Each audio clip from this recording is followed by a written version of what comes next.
સૌ વાલા મિત્રોને દુષ્યંત પાઠકના જય સિયારામ. તો આજે ફરીથી એકવાર નવો વિડીયો લઈને આપની સમક્ષ હાજર છું. તારીખ છે 9 જૂન 2025 સોમવાર. તો આ દિવસનો આજનો ઉપાય શું હોઈ શકે તે હું તમને કહેવા માટે આવ્યો છું. સૌપ્રથમ વાત કરીશું પંચાંગની. તો પંચાંગ કહે છે કે વિશાખા નક્ષત્ર છે.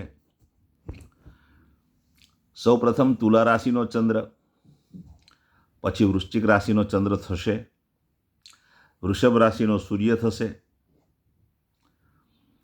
રાહુકાળ સવારે 7:23 થી 9:04 સુધી આ અશુભ સમય છે. સાથે સાથે યમઘંટ જે અશુભ સમય છે તે 10:45 થી 12:26 સુધી છે. આ બે અશુભ સમય છે. કોઈ શુભ કાર્ય કરવું હોય તો આ સમયની અંદર, અશુભ સમયની અંદર ન કરવું જોઈએ. કોઈ સારું મુહૂર્ત લેવું જોઈએ. અને સારા મુહૂર્ત તરીકે અભિજીત મુહૂર્ત 11:59 થી 12:30 સુધી એ અભિજીત મુહૂર્ત છે. આ સમયની અંદર તમે કોઈ પણ શુભ કાર્ય કરી શકો.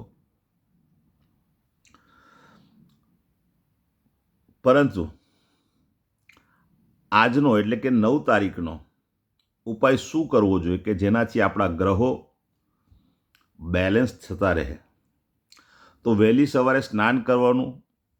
અને સ્નાન કરતી વખતે આપ સૌને ખબર જ છે, હું હંમેશા બોલું છું કે અત્તરના 5 ટીપા નહાવાના જળની અંદર ઉમેરી પછી નહાવું. ત્યાર પછી સ્નાન કરી લીધા પછી પોતાની આંગળી પર દૂધનું ટીપું મૂકી અહીં કેન્દ્રમાં એક તિલક કરવું. બીજું એક તિલક દૂધનું નાભી પર કરવાનું છે. ત્રીજું, એક સફેદ કાગળ લેવો, એમાં કપૂર લઈ લેવું. કપૂરનું પડીકું વારી પોતાના ઉપરના ખિસ્સાની અંદર 24 કલાક માટે કપૂરને રાખવું. બીજા દિવસે વહેલી સવારે એ કપૂરવાળું પડીકું પીપળાના ઝાડના મૂળમાં જઈને મૂકી આવવું. ત્યાર પછી ભગવાન શ્રી મહાદેવના મંદિરે જઈ દૂધ અને જલનો ભગવાન શિવના લિંગ ઉપર અભિષેક કરી ઓમ શ્રી ચંદ્રમૌલેશ્વરાય નમઃ આ મંત્રથી અભિષેક કરવો જોઈએ. અભિષેક કર્યા પછી તમે ઘરે આવો. સાયંકાળે એક હનુમાન ચાલીસા ભગવાન શ્રી હનુમાનજી દાદાને અર્પણ કરવાની છે.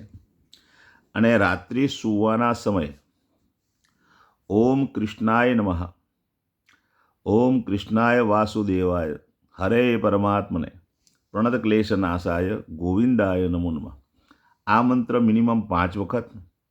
સમયની વધારે અનુકૂળતા હોય તો એક માળા કરી શકો. જે લોકોનો જન્મદિવસ તારીખ 9 જૂન 2025 અને સોમવારના દિવસે છે તે લોકોએ પોતાના ઘરે જન્મદિવસ નિમિત્તે ખીર બનાવવી જોઈએ. અને ખીર બનાવી નાના બાળકોને એ ખીર વહેંચવાની છે. ખીરની અંદર ખાસ એક વાતનું ધ્યાન રાખવાનું કે ઇલાયચીનો ભાગ પણ મિશ્રિત થયેલો હોવો જોઈએ. જો ખીરમાં ઇલાયચીનો ભાગ મિશ્રિત હશે તો સુંદર પરિણામ મળશે. બીજું, જે લોકોની મેરેજ એનિવર્સરી 9 જૂન 2025 અને સોમવારના દિવસે તેમને સાયંકાળે લક્ષ્મી નારાયણનું મંદિર હોય કે મહાલક્ષ્મીજીનું મંદિર હોય કે ઠાકોરજીનું મંદિર હોય, ત્યાં જઈને ગૌશાળા નિમિત્તે, ગાયોના નિમિત્તે દાન કરવું જોઈએ.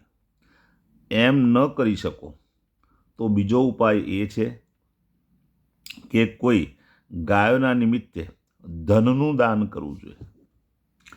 ત્રીજું કામ એ પણ કરી શકો કે તમારા જ ઘરની અંદર તમારા જે વડીલો હોય તે વડીલોને કોઈ દેવ મંદિરે દર્શન કરવા તમારે લઈ જવા જોઈએ.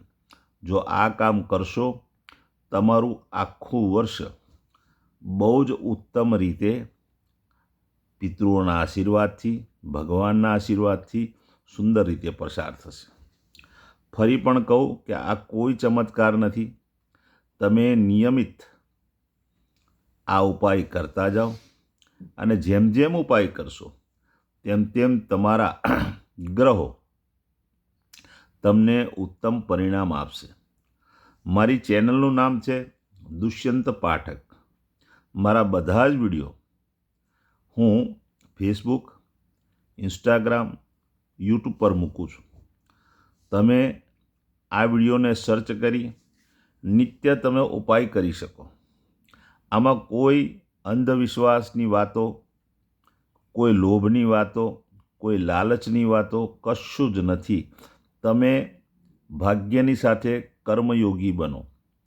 તમે તમારા ભાગ્યનું કામ કરશો અને ત્યાર પછી જ્યારે તમે કર્મ કરવા જશો તો તમારા કર્મનું ફળ, તમારા કામનું પરિણામ પૂર્ણ રીતે મળશે.